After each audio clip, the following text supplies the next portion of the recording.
अस्सलामुअलैकुम, मेरा नाम वली अज़ीम, मैं क्लिनिकल डाइटिशियन हूँ और न्यूट्रिशनिस्ट हूँ। कल मैंने आपको बताया था कि ओबेसिटी क्या होती है, उसकी प्रेवलेंस क्या चल रही है और मैंने आपको डायग्नोस्टिक क्राइटेरिया बताया था। आज इंशाल्लाह ताला हम देखेंगे कि ओबेसिटी के ऐसे कौन से फैक्टर हैं जो कि ओबेसोजेनिक फैक्टर्स कौन से हैं जिसकी वजह से ओबेसिटी कॉज होती है। अब ओबेसोजेनिक फैक्टर होते क्या हैं? Obeso means obesity, genic mean those create cause करते हैं ओबेसिटी को, और फैक्टर ऐसे अनासिर कौन से हैं जो कि ओबेसिटी कॉज करते हैं। अब हमें देखना चाहिए कि ऐसा हमारे पास फर्स्ट ऑफ ऑल एनवायरनमेंट होता है जिसे हम ओबेसोजेनिक एनवायरनमेंट कहते हैं। अब उस एनवायरनमेंट में होता क्या है कि factors that promote weight gain, ठीक है, और उसके बाद वो डिस्करेज करते हैं एक्टिविटी, फिज़िकल एक्टिविटी को, मतलब वो हमें वेट लॉस नहीं करने देते। अब उसमें ओबेसोजेनिक फैक्टर मैंने 15 लिखे हुए हैं, मैं आपको वन बाय वन सब बताऊंगा भी सही और एक्सप्लेन भी करूंगा। अब इस तरह से ओबेसोजेनिक फैक्टर हमारे पास फर्स्ट ऑफ ऑल जो इस पर सबसे ज़्यादा होता है वो होता है जेनेटिक फैक्टर।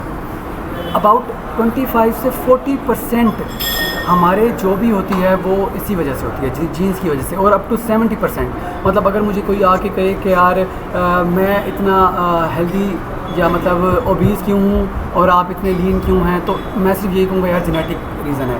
बट अगर हम देखें पैथोफिजियोलॉजी में बुक में, तो वो कहते हैं कि ये प्रिडिक्टेबल मैनर में नहीं करता रन, ठीक है। अगर दो आइडेंटिकल ट्विन्स हैं तो एक को हमने अच्छी डाइट और फिज़िकल एक्टिविटी में रखा है और दूसरे को चेंज कर दिया है, जैसे उसके पेरेंट्स की लाइफस्टाइल था वैसे रखा है, तो एक ओबीज़ होगा और जिसका लाइफस्टाइल चेंज है वो बेटर हो जाएगा उससे। अब सेकंड है इनएडिक्वेट फिज़िकल एक्टिविटी।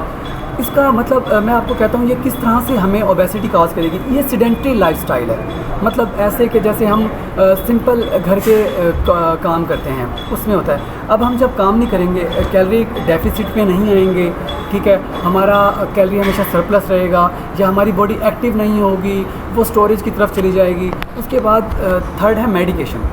हम किसी भी मेडिकेशन के थ्रू हमें मतलब मैंने आगे लिखी हुई है, कोई एंटी डिप्रेसेंट ले रहे हैं, साइकोट्रोपिक ले रहे हैं, कोई हम मतलब एंटी हाइपरटेंसिव ले रहे हैं, या इस तरह के जितने भी ड्रग्स हैं वो कॉज कर देती हैं आपको ओबेसिटी। देन फोर्थ हमारे पास आ जाता है हमारा कल्चर। हमारा कल्चर मैंने किस तरह से लिखा, मतलब कंसिडर करते हैं कि हम किसी भी कल्चर से बिलोंग करते हैं। हमारा कल्चरल एक फूड होता है, ठीक है, और जितने भी फूड होते हैं वो ऑलमोस्ट मतलब हाई फैट इनटेक को या मतलब कोई एक बैलेंस्ड डाइट की तरफ नहीं जाते वो। Fifth one is a religion.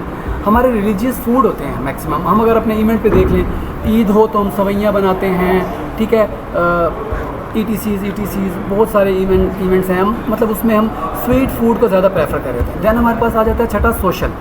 हमारा जो एक सोशल सर्कल होता है, हमारा मीडिया हम पे इन्फ्लुएंस करता है, हमारी सोशल गैदरिंग कैसी है, हमें सोशल मीडिया पर वो एडवर्टाइजमेंट देते हैं, हमें उन सब का पता चलता है। Seventh one is education. I think that one is the most important one. अब मैं इससे बताता हूँ कि मैं क्यों कह रहा हूँ। अगर आप एजुकेटेड हैं, आपके जो न्यूट्रिशन वैल्यू होती है वो हर फूड के पीछे लिखी हुई होती है। आपको नॉलेज होगा, आपको पता होगा कि इसमें ट्रांस फैट हैं, इसमें सैचुरेटेड फैट हैं, इसमें पॉली अनसैचुरेटेड फैट हैं, इसमें मोनो अनसैचुरेटेड फैट हैं, ये कैलोरीज़ कितनी हैं, इसमें फूड की क्या कैलोरीज़ हैं, इसमें किस तरह से है। थर्ड वन इज़ इकोनॉमिक, मतलब हमारा इनकम क्या है, हम क्या वो फूड परचेज़ कर पा रहे हैं, वो अवेलेबल है यहाँ मार्केट्स में जो अच्छे फूड हैं, या हमारे पास वो एक्सेसिबिलिटी में हैं।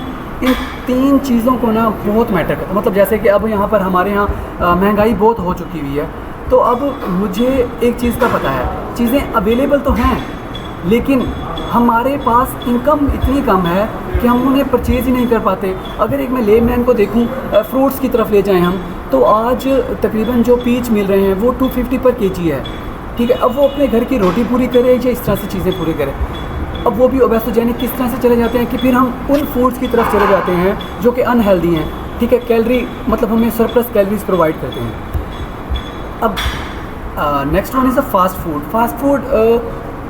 मैं किसी फूड को भी ना, मैं आपको लिटरली कह रहा हूँ, बुरा या अच्छा नहीं कह सकता। किसी फूड को मैं सुपर फूड नहीं कहता, किसी फूड को मैं मतलब अनहेल्दी फूड नहीं कहता, but it depends on condition कि कौन ले रहा है। अब fast food maximum empty calories होते हैं। एम्प्टी कैलोरी का मतलब ये होता है कि जो हमें कैलोरीज तो प्रोवाइड करते हैं बट न्यूट्रिएंट प्रोवाइड नहीं करते। फास्ट फूड में बर्गर, पिज़्ज़ा वगैरह ये सब ऐसे ही होते हैं, प्रोसेस्ड होते हैं। 10th one is the important one. फिर वो कहता है स्ट्रेस, स्लीप, ये 2 चीज़ें होती हैं जो बहुत ज़्यादा आपकी बॉडी पे इन्फ्लुएंस करती हैं। कॉर्टिसोल हमारी बॉडी में एक ऐसा हार्मोन है जो स्ट्रेस को डेवलप करवाता है, ठीक है। हम जब भी स्ट्रेस में होंगे हमारा कोर्टिसोल बढ़ेगा। कोर्टिसोल क्या करेगा? इंसुलिन को बनवाएगा। इंसुलिन क्या करेगा? हमारी बॉडी में ग्लूकोज अगर है तो कुछ भी ऐसा वैसा है वो अपना हमारे ब्लड ग्लूकोज को मेंटेन करेगा। अब अगर हमें स्ट्रेस हुई है, cortisol leads to appetite change.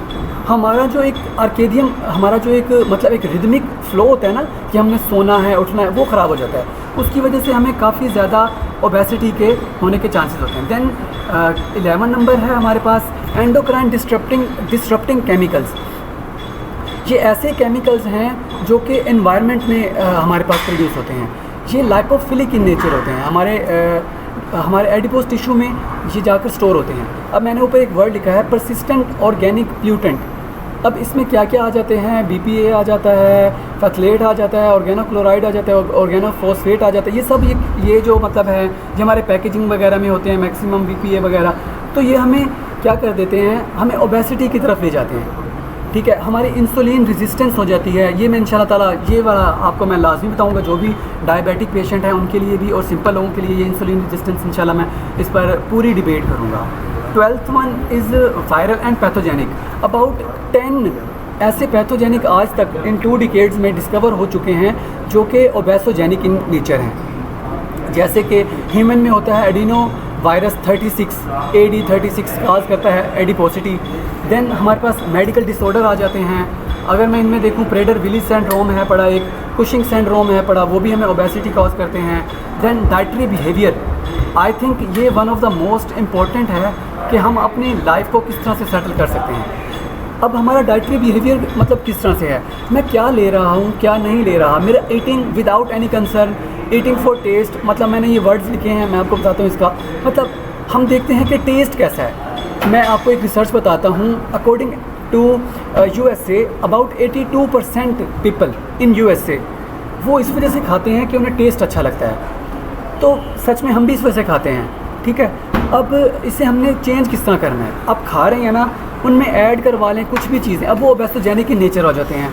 अब हमें करना क्या है कि उनको थोड़ा सा अपने लाइफस्टाइल को, अपने डाइटरी बिहेवियर को, अपने डाइट के बिहेवियर को थोड़ा चेंज करना होगा। अगर हमने फूड, पिज़्ज़ा, बर्गर खा लिया है तो अब हमें स्विच करना है उसी डे में न्यूट्रिएंट डेंस फूड की तरफ, जिनमें हमें न्यूट्रिएंट भी आ जाए। कैलोरीज ले ली हमने, अब हमें न्यूट्रिएंट भी होने चाहिए। अब ये वाला मतलब यहाँ पर आकर ना मैंने ये खुद से मैंने लिखा, मैं आपको बता देता हूँ। इसका सबसे बड़ा concern screen timing, TV, movie जो भी हम कर रहे हैं आजकल बहुत ज़्यादा है। हमारे ब्रेन को इंस्टेंट ग्लूकोज चाहिए, इसके अलावा वो कुछ नहीं चाहिए, ठीक है। मतलब जितने भी आप वर्कर्स हैं जो घर बैठते हैं, जो फ्रीलांसिंग कर रहे हैं या जिनका मतलब बैंकिंग में काम है, वो सब स्क्रीन टाइमिंग में कर रहे हैं। अब होता क्या है, हमारा ब्रेन कोर्टिसोल प्रोड्यूस करवाता है, ठीक है।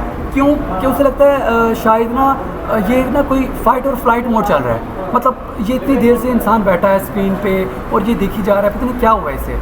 देन क्या होता है, हमारा कोर्टिसोल इंसुलिन रिलीज़ करवाता है, ठीक है। वो जाकर जितना भी होता है, जैसे भी होता है, कार्ब की डिस्ट्रीब्यूशन करवाता है, ब्रेन तक पहुंचाता है।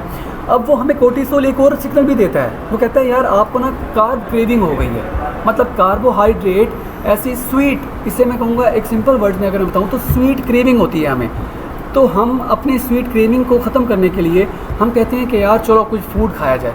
तो स्क्रीन टाइमिंग अबाउट 60% चीज़ों को हमें हमारे लिए हार्मफुल कर देता है, ठीक है। स्क्रीन टाइमिंग हम ऑलमोस्ट 10% मोर फूड इंटेक कर सकते हैं वाइल वॉचिंग एनी मूवी। आपने देखा होगा जब भी हम मूवी थिएटर में जाते हैं तो हम साथ में कुछ लेके जाते हैं, जितना भी वो खाया जाता है, ठीक है। अबाउट 10% और मोर देन 10% हमारा इंटेक चला जाता है स्क्रीन टाइमिंग की वजह से। तो ये फैक्टर्स थे जिन्हें मैंने आपको आज शेयर किया है। होप सो आपको अच्छा लगा होगा। और इंशाल्लाह ताला कल मैं आपको डाइट बताऊंगा ओबेसिटी के बारे में।